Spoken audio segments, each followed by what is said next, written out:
Action. Ẹ jọ̀ọ́ nítorí Ọlọ́run àwọn ọmọ Yorùbá tó bá létí ẹ jẹ́ ká yára wa létí. Let there be unity níbi tọ́rọ̀ dé dúró yìí. Torí ibi tí ọ̀rọ̀ ètò ààbò ní ìlú yìí lọ, I need the self defence. Mo rọ bàbá wa Ọọ̀ni of Ifẹ̀, Ìbà Gani Adams, ẹ̀yin tọ́rọ̀ kàn kókókó nìyẹn. Ẹ mọ̀ tẹ́ ṣe lórí ọ̀rọ̀ olóyè Ìgbòho Mọ́jàsọ́lá láti padà sílẹ̀ Yorùbá yìí. Tó bá wá jẹ́ wípé àwọn olóṣèlú náà ni wọ́n fi ẹ̀mí àwọn ọmọ Yorùbá táfàlà tán fi ẹ̀mí wá negotiate tán fi ẹ̀mí wá takáìtì ká mọ̀.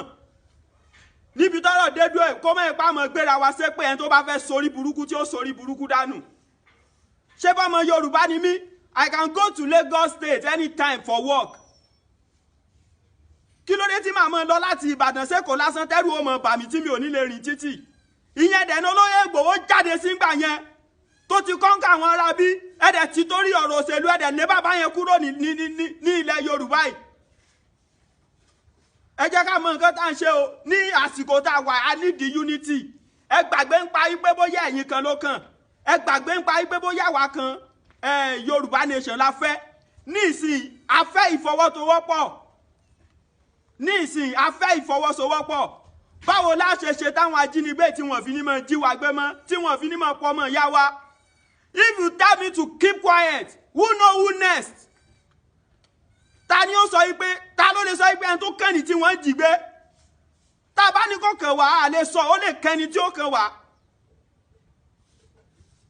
Adẹ̀wà ń bá yín sọ tá bá sọ̀rọ̀ nípa security yẹn ẹlòmíì ó ní ká dákẹ́. Tá bá dákẹ́ lónìí tó bá já wa ni wọ́n jí gbé lọ́la ta ló mọ̀.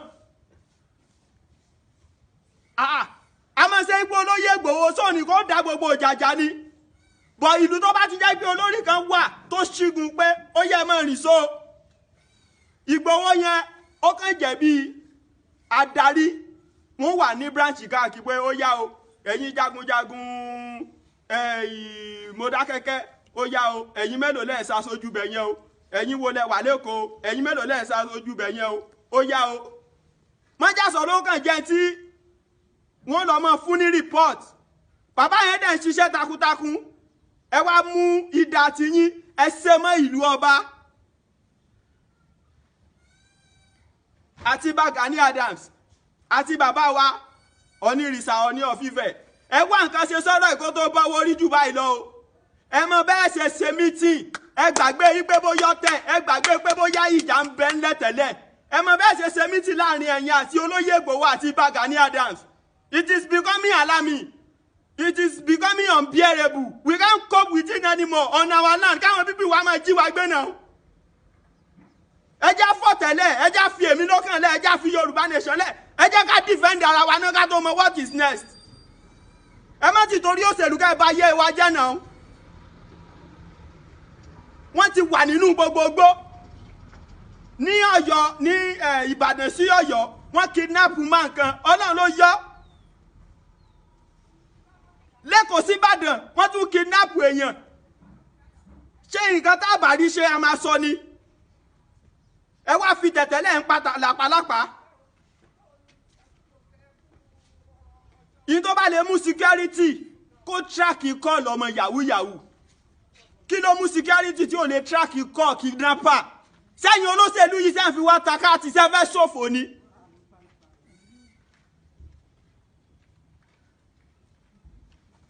Mo rọ̀ yín lẹ́ẹ̀kan sí kábíyèsí Onírìṣà bàbá kọ́lọ̀ ń jẹ́ pẹ́ fún wa. Ìbà Gani Adams kọ́lọ̀ ń jẹ́ pẹ́. Olóyè Ìgbòho àgbà tí ó bínú lọ́mọ ẹ̀ ń pọ̀. Olóyè Ìgbòho àgbà tí ó bínú lọ́mọ ẹ̀ ń pọ̀. Àti Ìbà Gani Adams àti Ọọ̀ni Ifẹ̀ àti ẹ̀yin lọ́balọ́ba nílẹ̀ Yorùbá tọ́rọ̀ bá kàn. Ẹ bá Ìgbòho ṣe meeting lórí bá ṣe defend ara wa nílẹ̀. Ẹ gbàgbé ń gba pé bóyá olóṣèlú lẹ́nìkan àbí èmi lókàn lẹ́nìkan àbí whatever àwa Yorùbá nation lẹ́nìkan. Ẹ jẹ́ ká defend ara wa náà. Who know who is next now? Tí mo bá ń pariwo ṣẹ́ṣẹ́ bí mo gàn ní, ta ni wọ́n lè gbé?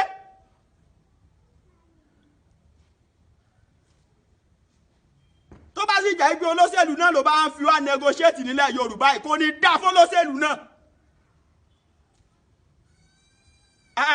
nígbà téèyàn dìde tó jẹ́ pé ó ń kọ́ńkà àwọn aráabí ẹ̀dẹ̀ mú ẹ̀dẹ̀ gbélẹ̀ ẹ lọ fi sókèrè. ok àwọn òyìnbó tí wọ́n hà láti yín wípé ká ẹ ṣiṣẹ́ lórí ọ̀rọ̀ security pé káwọn ọmọ àwọn kan máa fi Nàìjíríà sílẹ̀ ẹ ṣe bí wọ́n gọ̀.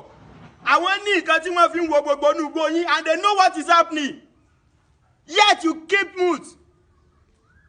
torí tí kálukú jẹ́ ìwà lè sòtọ́ ọ̀rọ̀ kò ní dá fún gbogbo yín. ẹ wá ń fi wá negotiate ẹ ń fi wá negotiate ni náà ní tó bá fi lè mọ́lọ́pàá tó lè track ọmọ yahoo tó lè track ọmọ yahoo by call tó lè track ọmọ yahoo by message why tó lè jẹ́ pé kidnapper tí wọ́n táwọn náà tí wọ́n lo call tí wọ́n dẹ̀ ń lo messages ẹ̀ lè track wọn. MTN Airtel Glo Etisalat iṣẹ́ òfòwò ni wọ́n ṣe ẹ wá ń torí owó ẹ̀ bàálù ìjà kò ní dá fún gbogbo yín ẹ fi wá negotiate ni náà the same court ẹ fi track ọmọ yahoo kí ló dé tẹ̀lé track kidnapper ẹ ní sórí rẹ gbogbo yín tẹ mọ̀ ń pa bídùn ṣe ń dàrú kò ní dá fún gbogbo yín papọ̀. àwa ti kàn wọ́n lára wọ́n wà títí bá wa ní next ẹ̀wọ̀n ibi dẹ́gbà parọ́ àwa la reverse.